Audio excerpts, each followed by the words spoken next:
in Barpeta.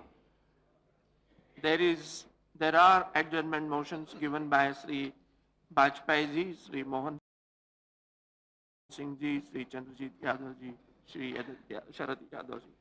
And there are other topics also on which I have received the adjournment motion. I would like to hear what you have to say as to how it can be admitted. अध्यक्ष महोदय, मैं जो स्थगन प्रस्ताव मैंने दिया है मैं उस पर आना चाहता हूँ, लेकिन उससे पहले अगर आपकी अनुमति हो तो मैं एक निवेदन करूं।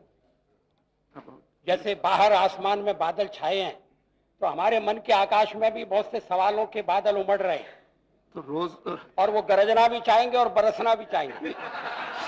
सारे एक दिन ही गरजना और बरसना चाहेंगे। अब आपको तय करना है कि किस हिसाब से उन्हें आप गरजने दें, किस हिसाब से बरसने दें। मैंने आपको एक पत्र लिखा था।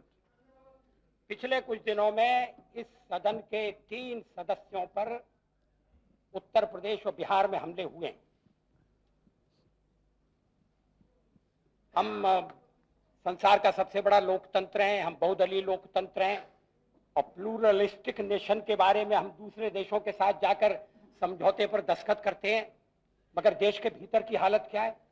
अगर संसद के सदस्य सुरक्षित नहीं है अध्यक्ष महोदय, तो आम नागरिक का जीवन किस तरह से किस दुर्दशा में बीत रहा होगा, इसकी सहजी कल्पना की जा सकती है।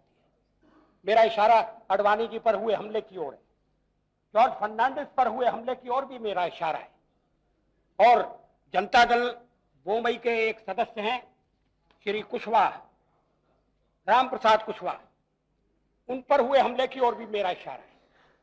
प्रश्न केवल कानून और व्यवस्था का नहीं है, मैं इसे विशेषाधिकार के उल्लंघन का मामला भी नहीं बनाना चाहता, लेकिन संसद के सदस्य निर्बाध रूप से सारे देश में अपना कार्य कर सकें, राजनीतिक गतिविधियां चला सकें, क्या इसकी व्यवस्था नहीं होनी चाहिए?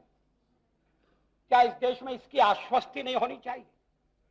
और दुर्भाग्य की बात यह है कि उत्तर प्रदेश और बिहार दोनों में हमला करने वाले जो तत्व हैं वो वहां के सत्ता पक्ष से किसी न किसी रूप में जुड़े हुए हैं।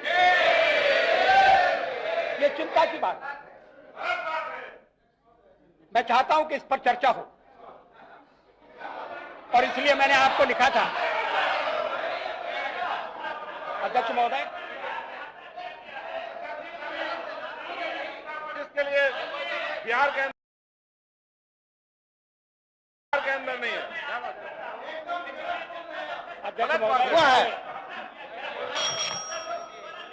इसलिए मैंने आपसे अनुरोध किया था कि आप गृह मंत्री जी से कहें कि इन घटनाओं के बारे में सारे तथ्य इकट्ठे कर लें, और सारे तथ्य इकट्ठे करके सदन के सामने आए।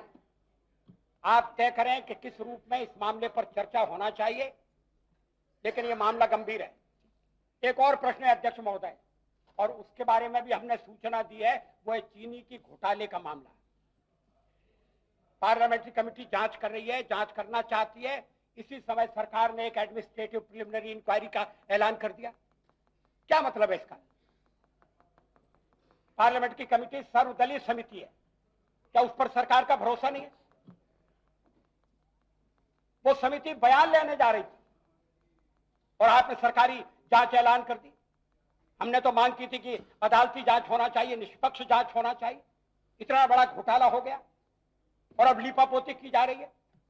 वो भी मामला महत्वपूर्ण है अध्यक्ष महोदय, मगर आपने जिस काम रोको प्रस्ताव का उल्लेख किया है, मैं चाहता हूं आज उसको लिया जाए।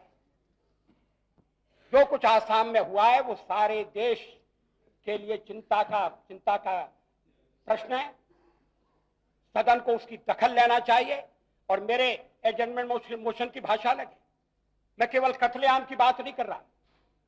आसाम की सरकार अपने कर्तव्य पालन में विफल रही है, और ये कहने वाला मैं नहीं हूं। श्री पायलट अगर सदन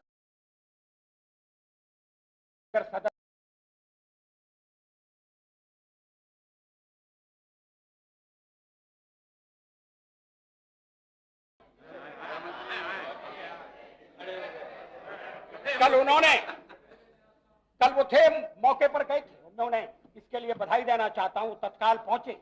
और मगर उनकी टिप्पणी क्या कहती है? आसाम की सरकार ने कोई रोकथाम नहीं की। राहत शिविर में लोग कैसे मारे गए? अध्यक्ष महोदय, जान बचाने के लिए राहत शिविर में आए और राहत शिविर में मार दिए गए। क्या पुलिस का कोई प्रबंध नहीं था? 3 घंटे तक हत्याकांड चलता रहा। वाजपेयी जी, ये रेगुलर बहस पे मैं बहस नहीं कर रहा हूं अध्यक्ष महोदय, मैं केस बना रहा हूं। आप कहेंगे कि प्रदेश का मामला है, हाँ। तो मैं एडजर्नमेंट कैसे ले सकता हूं? मेरा कहना यह है कि केंद्र सरकार ने समय पर आसाम में हस्तक्षेप नहीं किया, इसलिए परिस्थिति काबू के बाहर जा रही है। आप मेरे एडजर्नमेंट की भाषा देखें अध्यक्ष महोदय।